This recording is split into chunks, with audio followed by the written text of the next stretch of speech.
Retornamos en nuestro programa del día de hoy, de este sábado, Ojo con la Cultura.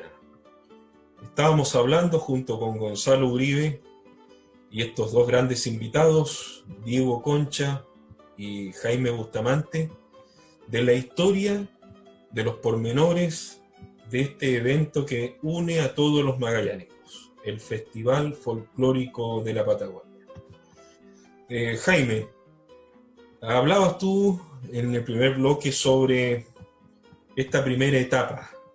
Viste con lujo de detalles el inicio del festival, 1967, 1969 y después hasta 1977-78, ¿no?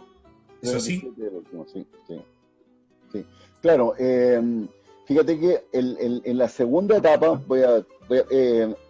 uno de los que inicia el festival es Víctor Lowe, que se encuentra con Cocho Cárcamo y ahí arman la idea de revivir el festival. Pero ellos quieren revivir el festival pensando en lo que había sido las últimas ediciones y en alguna medida la experiencia que habían tenido de los primeros. Entonces ellos piensan en un evento que recoja un poco lo que había sido esa experiencia anterior. Sin embargo, una de las cosas, unas variables que a lo mejor por el entusiasmo, la gana de hacerlo, no pueden equilibrar bien, equiparar como corresponde, es que habíamos cambiado a un mundo distinto. Habían una cantidad de años de dictadura, habían cambiado la forma de expresarnos, la llegada de la televisión a Magallanes en directo había en alguna medida chilenizado un poco la cultura magallánica, ¿te fijas? Entonces, por eso les cuesta tanto volver a partir, porque ya no vienen artistas gratis. A los artistas hay que empezar a pagarles. Tampoco se puede esperar el pasaje fácil para que lleguen a Punta Arenas, hay que llevarlos a un hotel o a un hostal. Tampoco existe la posibilidad de llevarlos a comer en una escuela o a dormir en una escuela. Ya había cambiado en estos 13, 14 años, ¿cierto? Había cambiado fundamentalmente la idea del artista, ¿te fijas? Porque cuando se hace el primer festival, Cocho Cárcamo parte a Chiloé, con fondos de él, y va a hablar con todas las amistades que él tenía en la radio, y entonces invita a la gente, y la gente de pero qué macanudo ir a Magallanes, ir a cantar. Llega a Punta Arenas don Liborio Orques, un acordeonista y cantante chilote que tenía 72 años y deleitó en ese primer festival. Y por otra parte también viajaron a Argentina gente de otros medios de comunicación y consiguieron en Argentina artistas que venían a cero costos. Ahora, ¿por qué era posible que vengan estos artistas argentinos gratis? Y te hablo de grandes estrellas del minuto, los Tucutucu, los Cuatro de Córdoba, los Fronterizos, Daniel Toro, Samba Quipildor, o sea, estamos hablando del primer nivel. Porque estamos de acuerdo, ¿cierto?, que Argentina vivió un proceso dictatorial mucho más fuerte que el chileno. Y entonces, en la década de los 60, una de las cosas que los argentinos se propusieron, a nivel de gobierno, digamos, es ver de qué manera la Argentina salía al mundo y descubrieron que una forma de hacerlo era a través de su folclore y a través de mostrar sus costumbres. Entonces, los artistas, los de mejor nivel, tenían una suerte de contrato directo del gobierno que les permitía recorrer la Argentina con un sueldo establecido. En esa situación estaba Ariel Ramírez, Domingo Curá, los Fronterizos, los Tucutucu, los Cuatro de Córdoba. De tal manera que cuando ellos le ofrecen venir al Festival de la Patagonia, pero qué fantástico, si en el fondo era... Ellos tenían su sueldo, digamos. Claro, ellos no tenían el problema de cómo llegábamos, pues no, venían con eso. De tal manera que ese primer festival es un festival que se hace en ese espíritu de amistad y camaradería, porque ya cuando entra La Plata ya empieza el problema. Si tú tienes un día a la estrella que abre y tienes a la estrella que cierra, y la estrella que abre se vino por 30 millones y la que cierra está ganando 50, ya genera un conflicto. No va a ser muy fácil que cuando termina el festival decir, oye, mira, nos vamos a juntar en la Escuela Nocturno Popular, ahí en la calle Colón, porque ahí se hacía una peña con navegado y empanada. Y iba toda la gente para allá, porque participaban del festival, la gente que le gustaba, ¿te fijas? Y además, como esto tenía un carácter muy, muy familiar, porque el festival, en el caso del primer festival, partió en junio con la preselección. Y ahí grupos que venían ya haciendo una buena carrera, los del Ocaso, de los que hablábamos, estaban las voces de Martín Guerá, que formaban Raúl Agüero, Claudio Valle, Manuel Bamonde, Juan Maldonado, Rubén Aburto, ¿ya? Había unos que se llamaban los de Loncura, los del Estrecho, ¿ya? Que en donde estaba, entre otros, Jorge Treyes, Mario Cárcamo, Amanda Treyes. Entonces, todo esto era un ambiente muy familiar, y los que venían de Argentina, más que estas estrellas que vemos hoy día, ¿cierto? Eran cantantes así de negocio, no de negocio en el sentido de la plata que ganaban, sino que cantaban en cualquier parte. Claro, pero venía una audiencia pequeña, focalizada. Oye, Gonzalo, Jaime. A mí me...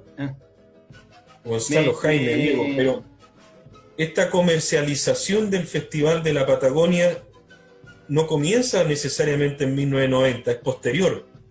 ¿Ustedes lo ven así o no? No, ¿Sí? claro, de todas maneras, sí, pues de todas maneras, porque lo que ocurre es que fue cambiando un poco, fíjate que fue cambiando un poco este Chile, pues. Claro, nos fuimos Chile fue cambiando. Jaguares, ¿no? Claro, entonces en alguna medida fuimos cada vez de buena o mala manera, ¿cierto?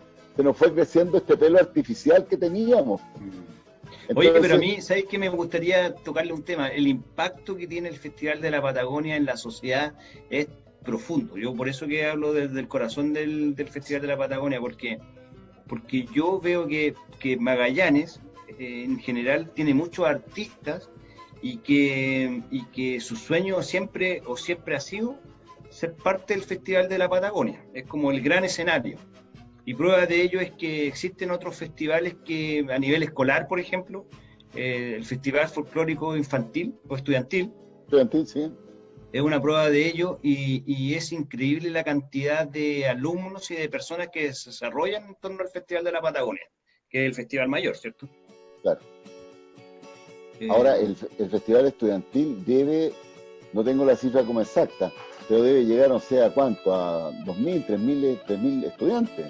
Y eso multiplícalo por la cantidad de familias que está atrás, llegamos a una cantidad pero impresionante de gente que cubre. Por lo tanto, hay una familia completa ahí que está trabajando en torno a esto. Yo creo que en los últimos años, donde las cosas nos han dado bien, ha sido en la participación de las canciones que dejen alguna huella. Si yo pienso para atrás, del abuelo, padre, amigo, de la segunda etapa, digamos que es una que se sigue cantando, por ejemplo, A Defender la Casa, que todavía sigue quedando por ahí, Mi Huepeñén, que ganó por ahí de una canción de Cecil González, de Una Tierra Tristeza de Juanito Miranda, Nieve. El Cielo y el Mar, claro, ¿te fijas? Entonces la competencia ha ido perdiendo un poco esa frescura, esa chispa que tenía que ser tan necesario. Pero por otra parte, se ha convertido en el aliciente, pero elemental para todos los artistas que trabajan durante todo el año pensando en la idea, ¿cierto?, de estar en el escenario mayor. Oye, ¿por qué no se televisa el festival? Bueno, yo entiendo que han habido dos problemas. Yo conozco el caso en particular de Chilevisión. Chilevisión estuvo muy interesado en hacerlo, pero los canales de televisión, ellos imponen las normas. Y eso implicaba reducir en tiempo el festival, implicaba además colocar en alguna medida los números, como operan los canales a nivel nacional. Y ahí hay una disyuntiva que es importante proyectar. Diego tiene mucha más autoridad para hablar que yo en esto, porque él ha estado en la parte organizativa donde tienen que tomar las determinaciones, en definitiva, para ver cuál va a ser la fisonomía del festival. O sea, queremos un festival que dure 2 horas con artistas que cantan en Santiago y dejamos al artista de Punta Arenas para que cante 2 minutos y lo sacamos, o usamos para el festival solamente estos artistas que el canal nos sugiere que tienen que estar porque son los que marcan buen rating, o seguimos manteniendo nuestro festival donde en vez de durar 2 horas, el festival dura 6 horas y nuestros cantantes, nuestros conjuntos, nuestras agrupaciones están en el festival mayor. Yo ahí es una disyuntiva bien especial. Y cuando uno ve los programas, estos festivales que se hacen, que todavía hay algunos que siguen vivos, Chato, Las Condes, Viña del Mar, Serena, uno ve que un programa no difiere de otro. No, tú no encuentras a la gente de La Serena cantando ahí, o no encuentras a la gente de Chaco, sino los mismos artistas que conocemos son los que forman parte de este festival. Entonces hay un problema de identidad ahí que, pero yo creo que Diego es la persona indicada porque él ha estado en la toma de decisiones, porque ellos no han querido... Cuéntanos, Diego, cuéntanos. Bueno, yo pienso que uno no puede ser presumido en decir que son las decisiones. Ahí se juntan las circunstancias, se juntan los momentos, las condiciones del país, de la región. Y también hay esa discusión que conversa mi amigo Jaime, de qué es lo que queremos. Yo diría que de la experiencia que yo tuve, hubieron dos momentos dos transmisiones. Hubo una transmisión, no recuerdo qué canal fue. Mega estuvo una. La mejor transmisión, Mega tiene que haber sido. Y TVN la otra. Y TVN. Yo diría que la mejor versión televisada fue la que hizo Televisión Nacional en esa oportunidad. Vino la Tita Colodro. Sí. Y hubo un escándalo, ¿te acuerdas? Y que se armó al final en uno de esos días un escándalo, justamente por el peso de lo regional, pues ya. Sin embargo, yo diría que esa fue una de las buenas versiones televisadas. Pero claro, eso es lo que pasa, la contradicción que se produce entre el negocio de la televisión y lo que nosotros queríamos. La experiencia que tuvimos con esos dos canales fue que ellos respetaron lo que nosotros queríamos, ¿ya? No nos impusieron cosas, pero sí nos fueron ayudando en el formato, para que vaya saliendo de una determinada manera, ordenado, para que vaya saliendo para un programa de televisión, que indudablemente de todos modos había que editar, ¿ya? Por la artesanía en la cual nosotros desarrollamos. Bueno, pero también pasa que en ese tiempo teníamos festival basado en esta cosa que se hacía a ñeque, a fuerza, artesanalmente, buscando, sin pensar que tenemos tantos millones y compramos, no. Acá todo se hacía de esa manera. Recordemos que siempre la municipalidad ha estado poniendo el escenario en ese tiempo, ¿no es cierto? Hasta cuando yo me vine, el 2014, 2015, había todo un trabajo ahí de todos los funcionarios municipales, ¿ya? También estaba el trabajo de los locutores. Yo les mostraba a ustedes delante estos programas, por ejemplo, y aprovecho de hacer un recuerdo y un homenaje a Juan Miranda, ¿no es cierto?, que se nos fue hace poquitos días. Esta revista la preparaba él. Hubieron varias personas que preparaban revistas, entre otros Elvira Mora, argentino-chilena, y esta que preparaba Juan Miranda. Aquí en la parte de atrás él cuenta las canciones el historial de las canciones ganadoras, ¿ya? Y todo eso conjugaba una versión que, entre comillas, algunos decían no era profesional, ¿ya? Y yo siempre he discutido sobre eso, porque ¿qué es lo que es profesional? Ser profesional significa contratar a un tipo y que haga él la cosa, o lo que hacíamos nosotros tenía otro sabor, tenía sabor de magallánico. Bueno, eso se fue viendo poquito después que se fue Juan Morano, porque hasta Juan Morano estuvimos que estaba en la alcaldía. El festival se hizo, los primeros años se hizo al estilo antiguo, y después empezó a cambiar de a poco, ¿ya? Empezó a cambiar de a poco. Incluso hubo un año en que no se hizo, y se hizo un evento ahí en María Auxiliadora, ahí en la calle, al ladito del Lomit, en el gimnasio que hay ahí al ladito del Lomit. José Menéndez. Fue un evento alternativo. Claro, un evento alternativo. La cosa es que el problema era eso, no aceptar nunca, bajo ninguna condición, que el festival se convirtiera en un programa televisivo, ¿ya? Con la imposición de la gente de Santiago, en el fondo, ¿ya? Y creo que eso se logró, pero se perdió ahora en el otro aspecto, digamos, porque todo el calor que se produjo, todo el cariño que se producía en el espacio de la organización, tanto del grupo que organizaba como de los colaboradores, que eran muchos, porque habían colaboradores de todo tipo, ¿ya? eso se perdió, se convirtió en una cosa fría, ¿ya? Es lo que puedo comentarle yo respecto a lo que ustedes decían. Pero por otro lado, yo quisiera agregar que el festival, todo este arraigo cultural que produce, es porque producía todo esto, el trabajo de los locutores se preparaban, era una ocasión especial, el periodismo local también tenía un espacio de desarrollo diferente a otras actividades, ¿ya? Estaba el desarrollo musical que recordaba Jaime a través de los estudiantes y de la juventud más, entre comillas, más profesional de la música que se preparaba para competir, los que se preparaban para ir al show, ¿ya? Y se generaba movimiento, el prefestival también era importante en todo este proceso.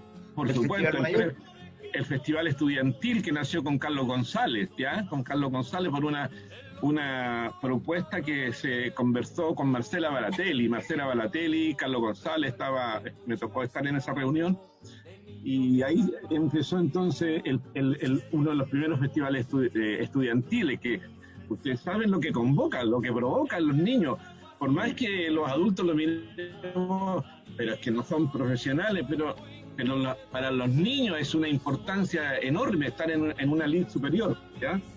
El tema de la competencia, como decía, el sentido de pertenencia que provoca en la comunidad magallánica el festival, ¿ya?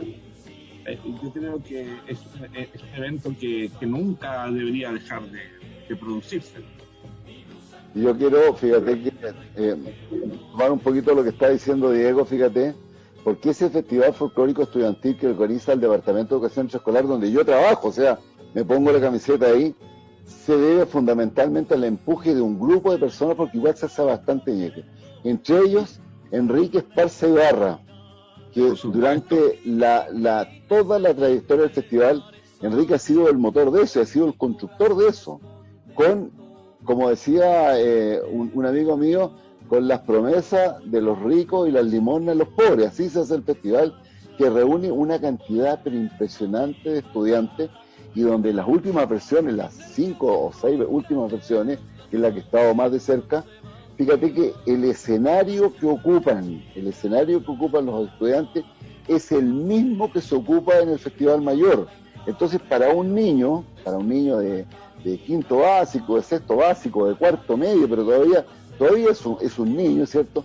Subirse a un escenario en estas condiciones, en que lo están televisando, hay un sistema de iluminación de primer nivel, hay una amplificación excelente, y hay una preparación inviable. Entonces, eso es un tremendo apoyo a la formación artística de un niño. Oye, Jaime, Diego, ¿sí? Al festival folclórico igual han venido, porque no es solamente folclore, han venido también dentro de este festival folclórico una serie de artistas de renombre internacional. Ustedes los conocieron a muchos de ellos, tanto en la primera etapa como en la segunda época. ¿Se acuerdan ustedes de algunos en especial, de algunos grupos famosos que estuvieron acá, que pudieron contar? Bueno, de la primera etapa te puedo decir César Isela, ¿no? Armando Tejada Gómez, los autores de la canción Con Todo, Samba Kipildor, un hombre que recorría el mundo. De la primera etapa, estuvo Inti Illimani, estuvieron los Quilapayún, estuvo los inicios del Iyapu. En la primera etapa, ¿cierto? Ariel Ramírez, Daniel Toro, que era gente que le iba pero muy, muy bien en Argentina. Y en la segunda etapa, bueno, ahí igual Diego tiene más claro lo que estuvieron, pero yo me acuerdo de Soledad, de Palavicini, de los Jaiba, los Bunker. Ha sido un escenario. Abel Puntos no estuvo acá, Jaime, Diego, Abel Puntos no estuvo acá primero en el Festival de la Patagonia y de acá, después saltó al Festival de... Exactamente. Claro, sí, pues. Yo estuve en ese festival, ¿no? ¿Verdad? ¿Tú participaste igual? Sí, claro, ¿verdad? Por lo tanto, el tema organizativo lo ubica bastante, digamos, de cómo se hacía por dentro, digamos. Claro, sí, muchos artistas locales que han llegado a Punta Arenas primero, y muchas cosas que, aunque ustedes no lo crean, pero muchas cosas que se hacen en los festivales de acá, en el del MUE, por ejemplo, primero se hicieron en Punta Arenas. Por ejemplo, nosotros viendo esa necesidad de incorporar a la juventud, empezamos a llevar números como los Chancho en Piedra, los Tres, a Jorge González, ¿ya? Y entonces eso también empezaron a copiar después acá en el Festival del Guaso del Buey, con la mala suerte que nosotros seguimos siendo folclóricos en Punta Arenas y el Guaso del Buey ya no tiene nada de guaso. Pero sí, grandes artistas de renombre. Bueno, y durante esta segunda etapa, como recuerda bien Jaime, siguieron viniendo también estos grandes artistas argentinos, ¿no? Fundamentalmente. Pero hubo un año en que tuvimos artistas de México, de Perú, Ernesto Cabur, por ejemplo, que era amigo de Violeta Parra, ¿ya? Claro. Amigo de Gilbert Fabre, estuvo acá en Punta Arenas, ¿ya? Estuvo acá, nos dio unos conciertos de charango ahí en el escenario del festival, fantástico. Perú, había artistas de Perú, también de Uruguay han habido, ¿ya? Y hace poco, el 2014 parece que estuvo por ahí una niña de Paraguay que fue a tocar el arpa, ¿eh? Me recuerdo. Oye, Pablo Milanés también estuvo acá. Bueno, eso fue en los últimos años, claro. Sí. Claro, no, fue excepcional. Pero mira, fíjate que la prensa austral del 31 de julio de 2004 dice así: una sólida presentación brindó ayer Soledad Pastorutti ante unas 2.000 personas que anoche repletaron el gimnasio fiscal en la segunda noche de espectáculo y le brindaron al artista el máximo reconocimiento del público, el ñandú. 2004. Claro, no. La Soledad, también este niño que es compañero de ella en lo contemporáneo. ¿Cómo se llama este amigo que es muy querido también acá en esta zona? Canta mucha música popular, mucha música folclórica. Siempre se me olvida el nombre a mí de este muchacho. ¿Barrio Nuevo? No. Este niño que canta música popular y folclórica, y que canta boleros también, y ya lo recordaremos. Sí, claro. Ha hecho música para teleseries, para las teleseries chilenas. En las teleseries aparece él también. Bueno, ellos han estado acá porque han estado primero en Punta Arenas. Yo les voy a contar Punta Arenas ha sido la puerta de entrada a Chile, eso es lo que quiere decir, ¿no? Claro, y yo les voy a contar una historia. Una vez yo estuve en Santiago, cerca de ahí en el sector donde se junta toda la juventud a trabajar en Pío Nono, por ahí, ¿ya? En el barrio Bellavista, y en un rinconcito estaban ahí arrinconados y muy tristes y humildes los nocheros, por ejemplo, ¿ya? Y lo llevamos a Punta Arenas y cambió el nombre de los nocheros. A los meses estaban en Televisión Nacional y después estuvieron acá en los festivales. Víctor Heredia, León Gieco también estuvieron. Claro. No, es que claro. Son los grandes queridos. Jairo estuvo en el Festival de la Patagonia. ¿Quién? Jairo, claro. Jairo estuvo, claro, sí, de todas maneras. Y el 99, sí. Fíjate que el 99, el año que ganó Juan Miranda con De una tierra tristeza, dice los Jaivas a gimnasio lleno en la segunda jornada del festival. Y esto sale publicado en la prensa el 31 de julio de 1999, y realmente las dos fotos que aparecen ven un gimnasio absolutamente repleto. Ese año ganó Soy de una tierra tristeza de Juan Miranda. Claro. Oye, ¿la última Mercedes Sosa estuvo o no alcanzó a estar? Sí, mira, una frustración grande tuvimos porque no tuvimos ni a Mercedes Sosa ni a Facundo Cabral, que queríamos tenerlos. Se hacían esfuerzos por traerlos, pero no coincidían a veces con los espacios que ellos tenían en su desarrollo de conciertos, ¿ya? Pero fueron dos tristezas que no tuvimos. Pero tuvimos a Horacio Guaraní también, ¿ya? Que tenía 84 años y cantó 2 horas y media. Oye, Gonzalo, Diego, Jaime, estamos ya en los últimos segundos de nuestro programa. Ya, yo me despido al tiro porque espectacular. Vamos a tener que despedirnos rapidito. Solamente agradecerte, Diego, Jaime, gracias desde la distancia. Uno está en Santiago, el otro está en Quilpué, si no me equivoco. eso es la gracia de la tecnología, así que gracias por acompañarnos. Solo me quedo con la idea potente que ha dado Diego de realizar el Festival de la Patagonia en esta pandemia de forma virtual. Espero que las nuevas generaciones recojan eso y se pueda desarrollar el Festival de la Patagonia en este 2020. Gracias, muchas gracias. Un abrazo, muchachos, y un 7 para Ojo con la Cultura. Mucho éxito. Gracias, Jaime. Diego. Sí, un abrazo cariñoso, afectuoso, a la distancia, que el alcance de Quilpué hasta allá son como 2.000 kilómetros, 3.000. Y gracias, muchas gracias por invitarme y ojalá que me hagan los links para poder ver estos programas después, por favor. Quedamos al tanto, Diego, conectados. Un abrazo enorme. Amable. Muchas Chao, gracias, Jaime. profe. Chao, Gonzalo. Chao, chao, que Profesor. estén bien. Chao. Nos vemos. Chao, chao.